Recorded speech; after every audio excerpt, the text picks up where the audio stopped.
ऐसा लगता है कि यह लड़का बूढ़े आदमी को अलविदा कह रहा है, लेकिन वास्तव में उसने चुपके से एक सेल फोन उसकी जेब में रख दिया।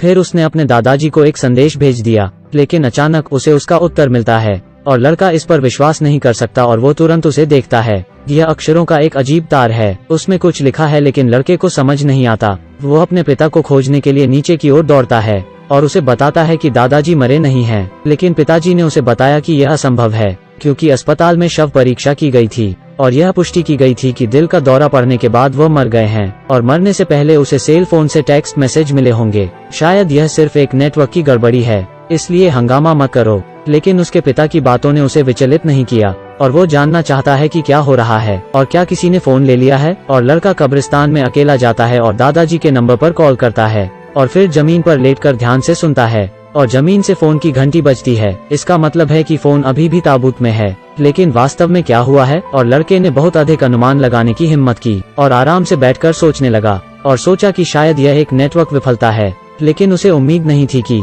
एक बड़ा डर उसका इंतजार कर रहा है। और अगले दिन लड़के ने कक्षा की सबसे खूबसूरत लड़की के साथ नृत्य किया और इससे स्कूल बदमाश नाराज हो गए और स्कूल के बदमाशों ने उसकी पिटाई की और जाने से पहले उसके हाथ जमीन पर दबा दिए। इस मुद्रा को याद रखें। और घर लौटने के बाद लड़के ने अपने दादाजी को बुलाया और बताया कि आज उसके साथ क्या हुआ। उसे डर है कि स्कूल का बदमाश उसे फिर से परेशान करेगा और उसे पता नहीं कि क्या करना चाहिए। लेकिन अगली सुबह कौन जानता था, लड़के को एक टेक्स्ट संदेश मिलता है और बुरे लड़के की मौत हो जाती है। लेकिन मृत्यु के बाद की मुद्रा भी बड़ी अजीब होती है। यह बिल्कुल वैसा ही है जैसी लड़के को पीटने के बाद फेंका गया था और लड़का बहुत हैरान होता है। लेकिन आश्चर्य है कि यह किसने किया। वो घर जाता है और अपने दादाजी को फिर बुलाता है और पूछता है कि अगर स्कूल बुली की मौत का संबंध आपसे है तो बस 3 बार छत पर दस्तक दो। और उसी समय ही लड़के ने फोन काट दिया और रख दिया और आराम से लेट गया और चुपचाप प्रतीक्षा करने लगा। नतीजतन कोई दस्तक की आवाज नहीं आती है। बस जब वो खुद पर हंसा कि वो बहुत ज्यादा सोच रहा था तो एक मैसेज आता है।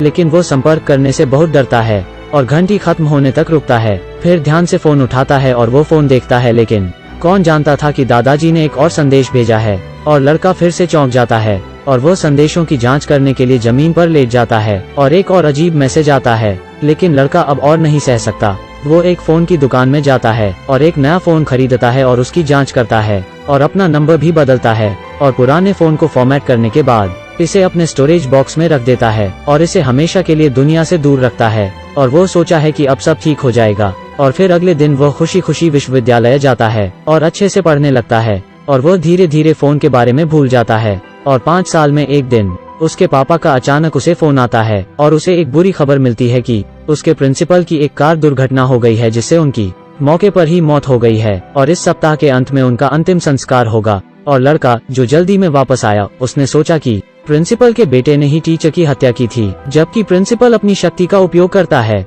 लेकिन फिर भी बेटा कानून की सजा से बच जाता है और यह केस 6 महीने तक चलता है। और लड़के को बहुत गुस्सा आता है और वो घर जाता है और अपने पुराने सेल फोन खोजता है और वो अपने दादाजी को फिर से फोन करता है और परिणाम स्वरूप अगले दिन प्रिंसिपल के बेटे की मौत हो जाती है। मौत का कारण यह है कि जब वो शॉवर में अपनी एक फोटो ले रहा था तो वो फिसल कर गिर गया और जहरीली साबुन उसके अंदर जाने से वह सांस नहीं ले सका और उसकी मौत हो गई। लेकिन लड़का इस सब विश्वास नहीं कर सकता। इस समय लड़के को अपने दादा से फिर से एक संदेश मिलता है जिसमें कई अक्षरों लिखे हुए हैं और वो संदेश का अर्थ समझने की कोशिश करता है। SSSC का मतलब है सबसे पिछड़े हुए और छोटे लोग।